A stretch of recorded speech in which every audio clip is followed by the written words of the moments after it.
Bonjour à tous et bienvenue dans cette vidéo tuto Asana. Je suis Solène, je suis la créatrice de CoachItup qui a pour vocation d'améliorer votre quotidien de travailleur. Mais plus important encore pour cette vidéo, j'adore Asana. J'utilise Asana depuis des mois pour piloter tout mon business indépendante et je le mets en place chez des clients qui ont des problématiques de clarté, de visibilité et de gestion de projet. Vous êtes dans une entreprise qui se sent un peu débordée, si vous voyez que vous manquez de visibilité sur les projets et que ça vous fait perdre beaucoup de temps, et bien Asana mérite votre attention. Alors c'est parti pour un petit tour d'Asana. Ce qu'il faut comprendre pour bien maîtriser Asana et donc comprendre l'utilité et savoir où sont vos informations, eh bien donc c'est de comprendre la hiérarchie et l'organisation d'Asana. Asana est donc catégorisé en 5 niveaux. Le premier, c'est votre entreprise. Le deuxième, ce sont vos équipes. Ensuite, c'est vos projets, vos tâches et vos sous-tâches. Ok, ici on est sur un de mes espaces Asana, donc on est dans une organisation que j'ai appelée Asana Demo, mais si je souhaite passer d'une organisation ou d'une entreprise à une autre, eh bien il suffit juste que je clique ici, et là en revanche je vais aller rejoindre mon organisation perso, donc liée à mon entreprise, sachant que si vous rejoignez Asana parce que votre entreprise s'est inscrite, vous n'aurez qu'un seul domaine, donc qu'une seule entreprise. Ici, en noir, vous avez les équipes que vous retrouvez ici. Donc les équipes hébergent des projets. Si vous êtes dans une entreprise qui a des services assez sectorisés, par exemple RH, marketing, etc., vous pouvez simplement donner ces noms à vos équipes. Mais sachez que les équipes ne sont pas forcément des équipes. L'idée, c'est simplement que vous sachiez où est-ce que vous pouvez trouver les informations que vous recherchez. Mais restons pour l'instant sur le cas où une équipe, c'est tout simplement un domaine d'activité, un secteur, un service. Et ici, on va venir créer une équipe. Donc on va prendre ici, équipe, on va l'appeler l'équipe événementielle. Ok, je vous fais une démo avec un compte gratuit, donc pour l'instant, je ne peux avoir qu'une sorte d'équipe, c'est avec adhésion sur demande. Ça veut dire que les personnes qui rentrent dans l'équipe ne pourront que si je leur envoie une invitation, ce qui est totalement ok. Et là, pour l'instant, il n'y a que moi dans l'équipe. Voilà. Donc là, vous avez votre équipe dans laquelle vous allez pouvoir retrouver des projets. Je vous montre juste ce à quoi ça ressemble, par exemple, ici. Voilà, tous vos projets, vous les retrouvez comme ça. Donc, on repart dans événementiel. Et on va dire que on va organiser un événement RH, et puisqu'on est dans le contexte qu'on est, on va dire que c'est un webinaire. Et donc, ici, vous avez la possibilité de prendre un projet vierge, un modèle ou d'exporter une feuille de calcul si jamais vous utilisiez Excel ou autre chose pour vous organiser. Vous n'avez pas à perdre toutes vos données, vous pouvez les importer. Mais ici, moi je sais ce que je veux, donc je vais prendre un projet vierge, mais je vous encourage à aller voir les modèles, il y en a des très bien. Et donc on va dire qu'on fait un webinaire RH. Ok. Ok. Et donc j'ai créé en mode liste. Je vous montrerai juste après ce que c'est, ce qui n'est pas liste. Donc ici, c'est un projet vide, dans lequel du coup, il n'y a rien. Vous allez pouvoir du coup ajouter maintenant des sections dans lesquelles vous pourrez organiser des tâches et, si besoin, ajouter des sous-tâches. Donc regardons tout de suite ensemble.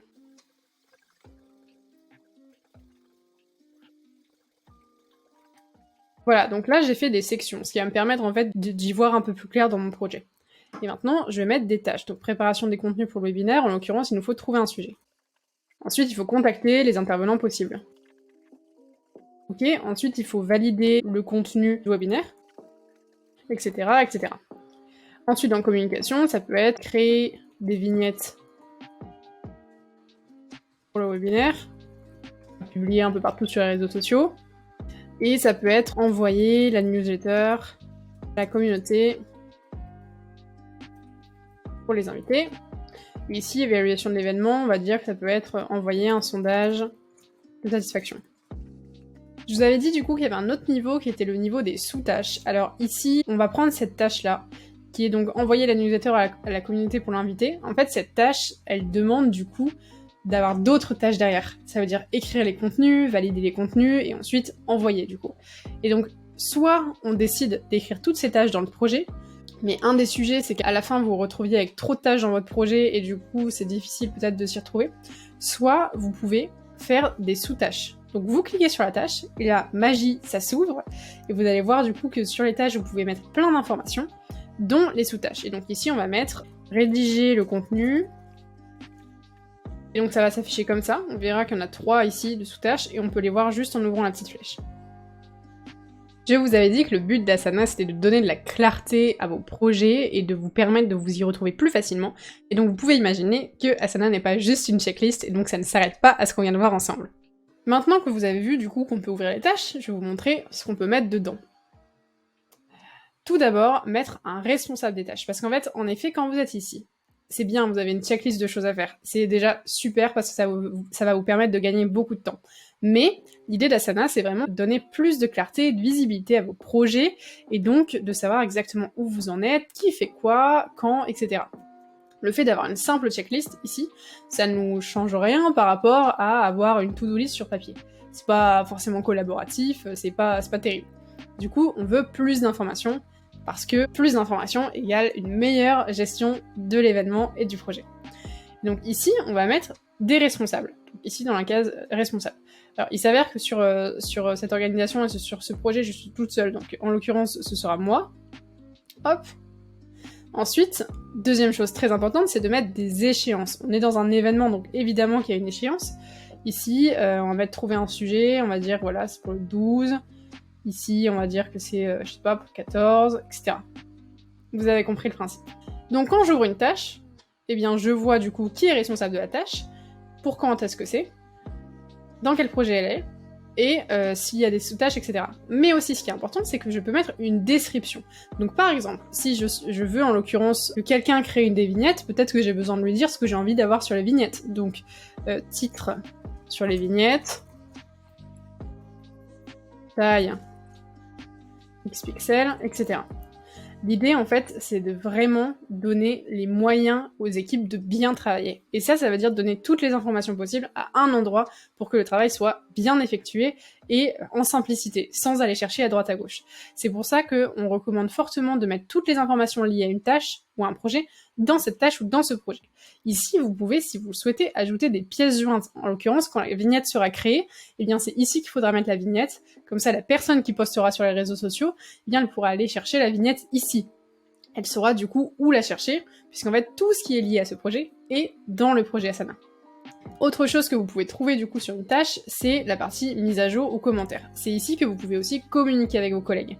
Plutôt que leur demander, les relancer par mail, par Slack, etc., vous pouvez simplement rester sur Asana et envoyer un message, par exemple. Vous faites @, là je mets moi, puisqu'il n'y a que moi, peux-tu, s'il te plaît, valider ces vignettes. Hop, commenter.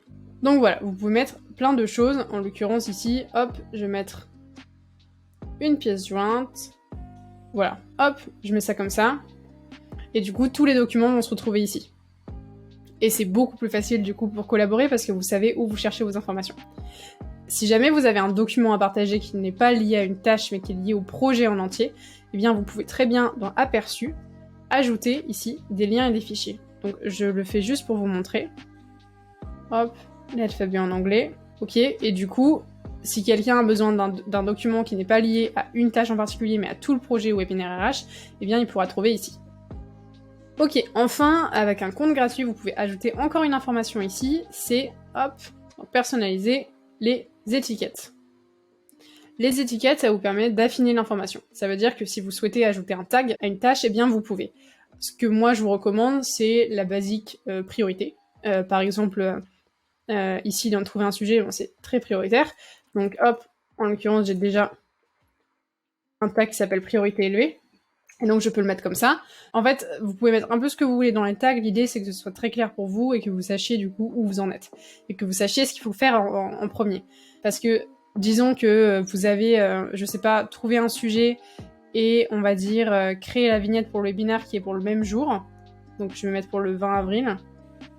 Eh bien, il faut quand même savoir que le sujet pour le webinaire est quand même beaucoup plus important que la vignette, il est prioritaire, parce qu'en fait, sans le sujet, on peut pas faire la vignette. Donc à la limite, la vignette, elle pourra être décalée d'un jour, c'est ok, mais en revanche, le sujet, c'est vraiment hyper important, donc c'est important de voir que c'est une priorité élevée. Hop, et donc ça va vous permettre de mettre aussi un peu plus de couleur à vos projets, ce qui est très sympa. Donc je vous ai dit tout à l'heure que la vue avait été créée en liste. Il est possible aussi de changer de vue en tableau, par exemple. Et là, vous voyez, tout à l'heure, j'ai mis une photo et du coup, elle apparaît ici. Donc ça peut être en tableau, ça peut être aussi en calendrier. Et là, vous voyez vos tâches Celle-là, par exemple, c'était très, très urgent et du coup, elle est en rouge, et vous voyez vos tâches dans un calendrier. Voilà, c'est tout ce que vous pouvez voir dans un projet et qui est en fait hyper pratique pour s'organiser sur Asana.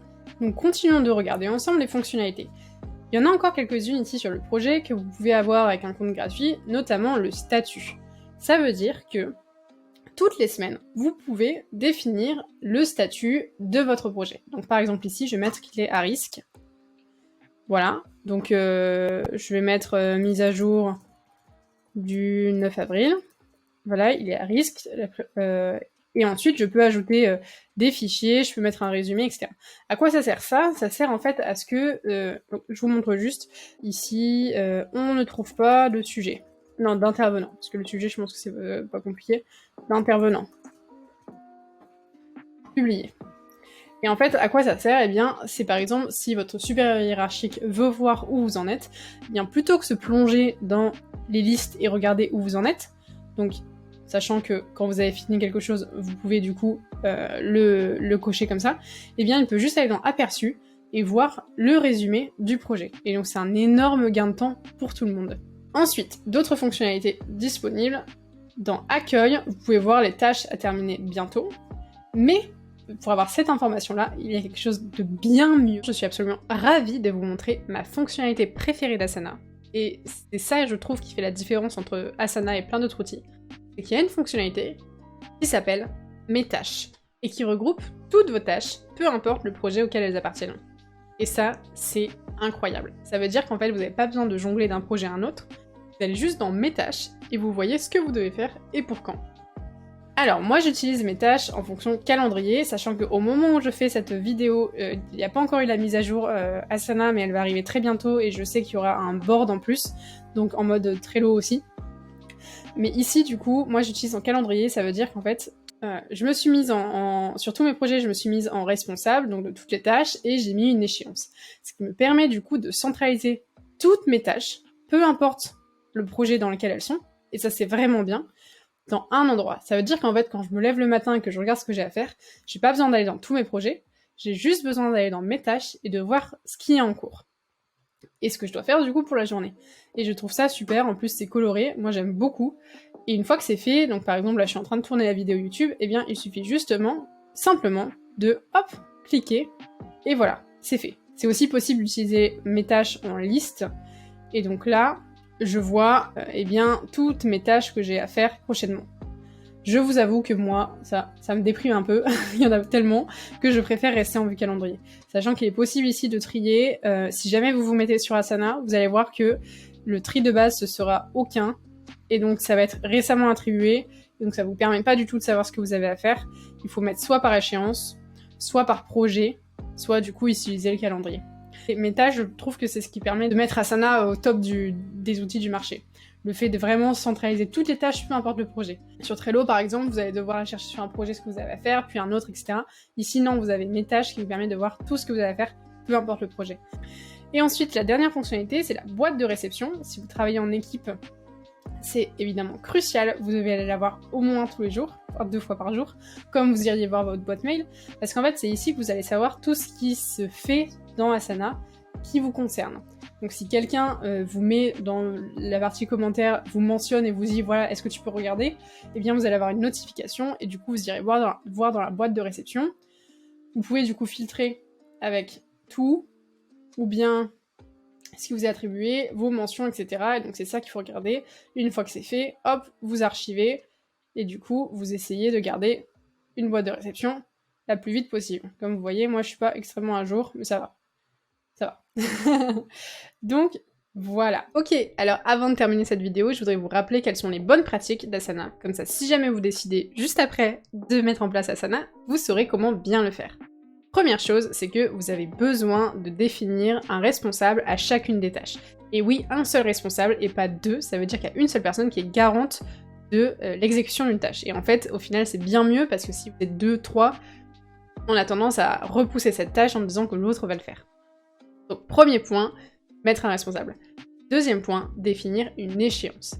Même si des fois vous vous dites pas besoin de mettre une échéance pour celle-ci, le problème c'est que du coup si vous faites ça, vous faites tarder la tâche dans le temps, et j'ai beaucoup de clients qui me disent ah mais voilà, moi on m'a dit de faire cette tâche quand je peux, plus tard quand j'ai le temps, etc. Et donc en fait, bah, j'ai toujours d'autres trucs à faire. Puis un jour on me dit, ah bah la tâche c'est pour aujourd'hui. Et moi je suis... j'ai pas fait. Et donc en fait, pour éviter ça, quand vous avez une tâche, il faut toujours essayer de mettre une échéance. C'est ok si elle bouge, mais au moins elle est un peu dans votre radar et vous savez que vous devez la faire. Alors que s'il n'y en a pas, vous allez d'abord voir les tâches avec une échéance et les faire en priorité, et laisser celle-ci un peu croupir en fait très longtemps et ne jamais la faire. Toujours vous retrouvez beaucoup de stress parce que vous devez la faire très vite. Troisième point, utilisez les tâches pour mettre des descriptions, pour mettre des pièces jointes, pour mettre exactement toutes les informations dont vous avez besoin pour bien effectuer cette tâche. Ça permettra à tous les membres de votre équipe, du coup, de retrouver les informations au même endroit. Ça vous permettra à vous de savoir ce que vous devez faire, comment vous devez le faire, les enjeux, etc. à un seul endroit. Et donc, ça permettra d'offrir une meilleure clarté à votre projet. Quatrième chose qui est liée à la troisième, eh bien, c'est d'utiliser la zone commentaire dans les tâches pour échanger avec vos collègues. Arrêtez avec les mails internes, le Slack, le WhatsApp, etc. parce qu'en fait, vous êtes en train de perdre l'information un peu partout.